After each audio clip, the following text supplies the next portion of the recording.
Hello मेरे प्यारे दोस्तों, कैसे हैं आप लोग। मैं आशा करता हूँ आप लोग बिल्कुल मस्त होंगे और स्वस्थ होंगे। दोस्तों, आज के इस वीडियो में हम बात करेंगे एचडीएफसी म्यूचुअल फंड हाउस के द्वारा जो नया म्यूचुअल फंड लॉन्च किया गया है उसके बारे में। दोस्तों, एचडीएफसी ने जो अपना नया म्यूचुअल फंड लॉन्च किया है उस फंड का नाम हमें देखने को मिलता है HDFC Nifty realty index fund. दोस्तों, ये जिस कैटेगरी का म्यूचुअल फंड लॉन्च किया गया है, इस कैटेगरी का म्यूचुअल फंड आज तक किसी भी फंड हाउस ने नहीं लॉन्च किया है। ये पहला एचडीएफसी म्यूचुअल फंड हाउस है जो इस कैटेगरीज का, इस टाइप्स का म्यूचुअल फंड लॉन्च किया है। तो आज के इस वीडियो में मैं आपको प्रॉपर पूरी जानकारी दूंगा कि इस फंड के अंदर में हमें क्या क्या चीज देखने को मिलती है। आप हमेशा कमेंट करते हैं कि यहाँ पे हम इन्वेस्टमेंट करें कि ना करें, तो आज का ये वीडियो देखने के बाद आपको क्लियर हो जाएगा कि आपको करना चाहिए या ना करना चाहिए। एक और बात मैं आपको बता दूं कि इस टॉपिक के ऊपर एक वीडियो में ऑलरेडी बना चुका हूं। जब इस फंड का नया इन्फो आया था तभी मैं बना दिया हूं। और आज के इस वीडियो में जो मैं उस वीडियो में नहीं बता पाया था, जो मैं कम बता पाया था, वो सारी चीज आज के इस वीडियो में आपको बताऊंगा। इसलिए वीडियो को आप शुरू से लेकर लास्ट तक ध्यान से देखिए, बहुत अच्छी जानकारी आपको इस फंड के बारे में मिलने वाली है। वीडियो में आप नए हैं तो हमारे इस चैनल को वारिस का फाइनेंस को सब्सक्राइब कीजिए फाइनेंस से जुड़ी सभी वीडियोस को देखने के लिए। चलिए बिना देर किए हुए आज के इस वीडियो को हम शुरू करते हैं। आपको मैं व्हाइट बोर्ड के माध्यम से पूरी चीजों को समझाने की यहाँ पे कोशिश करूंगा। तो सबसे पहले हम उस फंड का नाम यहाँ पे लिख देते हैं ताकि आपको जो है वो नाम याद हो जाए। ठीक है, फंड का नाम हमें देखने को मिलता है वो है एचडीएफसी। ठीक है, HDFC Nifty realty index fund. ठीक है, तो ये हमें फंड का नाम जो है वो हमें देखने को मिलता है। अब हम बात करेंगे कि इस फंड के अंदर में हमको पैसे को इन्वेस्टमेंट करना चाहिए या नहीं करना चाहिए। देखिए, अगर आपको फंड के बारे में सारी जानकारी अगर मालूम हो जाएगी कि हम जो पैसा इन्वेस्टमेंट करेंगे वो हमारा पैसा कहाँ जाएगा, तो आप खुद ही डिसाइड कर पाएंगे कि हमें इन्वेस्टमेंट करना चाहिए या नहीं करना चाहिए। ठीक है, यहाँ पे आपको एक चीज जो है वो अलग देखने को मिल रहा है, वो है निफ्टी रियल्टी। ठीक है, तो पहले हम इस चीज को समझते हैं, इसी के अंदर आपको पता चलेगा कि हमारा पैसा कहाँ इन्वेस्टमेंट किया जाएगा। ठीक है, तो चलिए उस चीज को हम यहाँ पे लिखते हैं। ठीक है, निफ्टी रियल्टी का मतलब जो हमें है वो क्या देखने को मिलता है। ठीक है, आपने रियल एस्टेट के बारे में सुना होगा, तो यहाँ पे रियल्टी का मतलब रियल एस्टेट ही होता है। ठीक है, तो यहाँ पे मैं उस चीज को पहले लिखता हूं फिर मैं आपको समझाता हूं। ठीक है, रियल स्टेट, आप जो भी पैसा इस फंड के अंदर में इन्वेस्टमेंट करेंगे वो सारा का सारा पैसा आपका रियल एस्टेट के अंदर में इन्वेस्टमेंट किया जाएगा। तो आज की इस वीडियो में मैं आपको रियल एस्टेट के बारे में भी थोड़ी बेसिक जानकारी दूंगा ताकि आपको अच्छे से समझ में आ सके कि यहाँ पे पैसा हम इन्वेस्टमेंट करेंगे तो हमारा पैसा कैसे बढ़ेगा, कैसे हमें यहाँ से प्रॉफिट मिलता है, रियल एस्टेट का काम क्या होता है। ठीक है, तो अब ना आप इस रियल एस्टेट को समझिए कि ये क्या होता है। ठीक है, आपने जमीन का नाम सुना होगा, ठीक है, जहां पे आप रह रहे हैं। ठीक है, तो उसको हम बोलते हैं लैंड। ठीक है, लैंड हो गया, फिर हम देखते हैं हाउस। ठीक है, हाउस हो गया, या फिर आप कोई कंपनी बोलिए। ठीक है, देखिए मैंने जो सभी चीज लिखा है इसी से हम समझेंगे रियल एस्टेट के बारे में। लैंड का मतलब क्या होता है, जमीन जायदाद, जिसके ऊपर हम घर को बना सकते हैं, कंपनी को बना सकते हैं। आप मैंने क्लियरली लिख दिया हाउस एंड कंपनी, या फिर आप कंपनी को बनाइए या फिर आप किसी फैक्ट्री को बनाइए, घर को बनाइए, जो भी कीजिए तो आप कहाँ पे करेंगे, जमीन के ऊपर ही करेंगे। सारा जो इसका खेला जो शुरू होता है वो सारा जमीन से ही शुरू होता है। आपको मैं एक एग्जांपल देता हूं कि यहां से हम कैसे प्रॉफिट को करते हैं।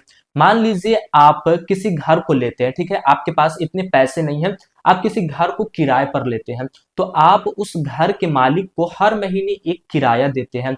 चाहे आप 2 रूम एक किचन बाथरूम जो भी लीजिए, आप कम से कम 5,000 रुपए तो महीने का उसको देंगे। तो आप 5,000 रुपए जो है उस मकान मालिक को देते हैं। अब उस मकान मालिक को हर महीने 5,000 रुपए का प्रॉफिट हो रहा है।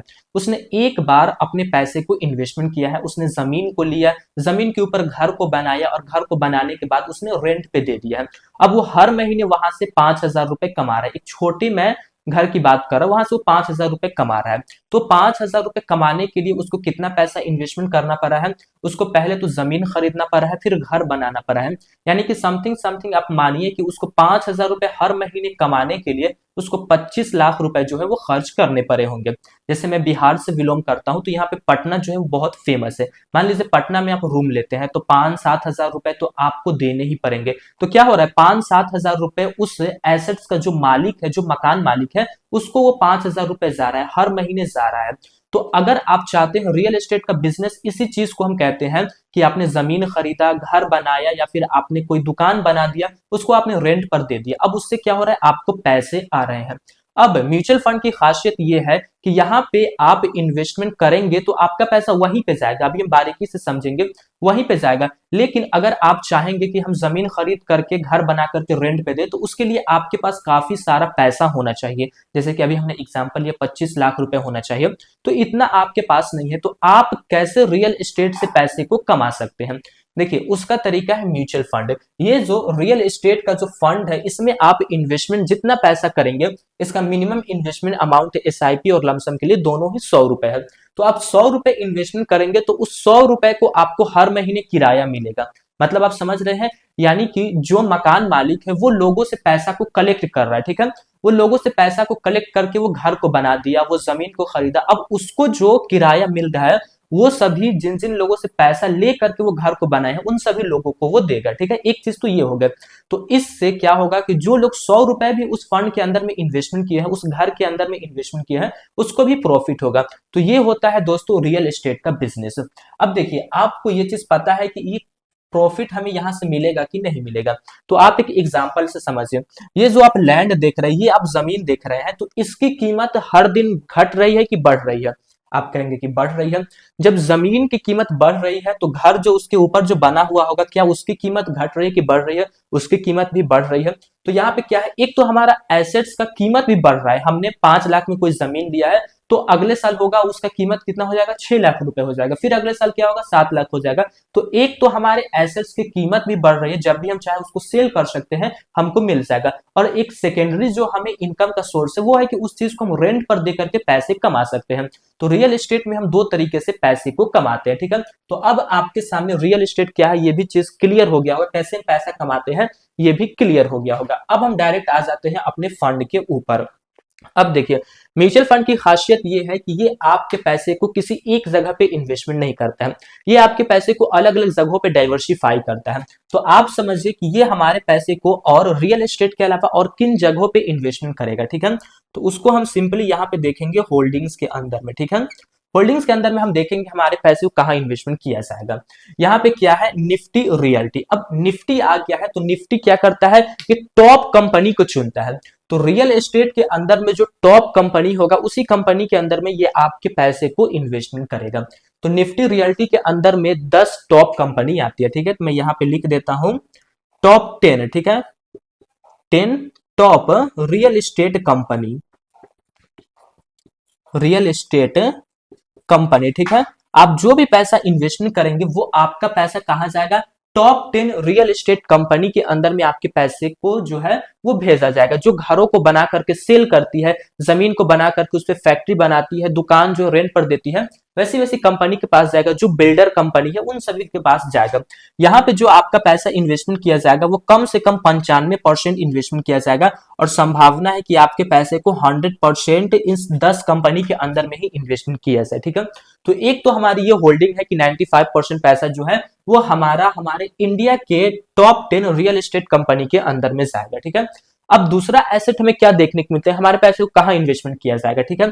दूसरा ऑप्शन हमें देखने को मिलता है डेप्ट, ठीक है, डेप्ट एंड मनी मार्केट, ठीक है, मनी मार्केट। अब ये क्या चीज होती है? देखिए, डेप्ट का मतलब है कि हम किसी को कर्ज दे रहे हैं, तो आपका पैसा जो भी बचेगा वो सारा पैसा कहाँ जाएगा? जो कंपनी लोगों को लोन दिया करती हो, लोगों को कर्ज दिया करती हो, तो इसके अंदर में आपको बैंक देखने को मिल जाते हैं। जैसे एचडीएफसी बैंक हो गए, लोगों को लोन दिया करते हैं, एसबीआई बैंक हो गए, लोगों को लोन दिया करते हैं। तो जो कंपनी लोगों को लोन प्रोवाइड करती होगी वैसे कंपनी के अंदर में भी आपका पैसा जाएगा, यहां से आपको फिक्स्ड इनकम मिलता है, ठीक है। मैं पहले ही आपको बता रहा हूं, यहाँ पे जो आपका मिनिमम जो पैसा इन्वेस्टमेंट किया जाएगा वो है 0% और मैक्सिमम जो है वो 5%।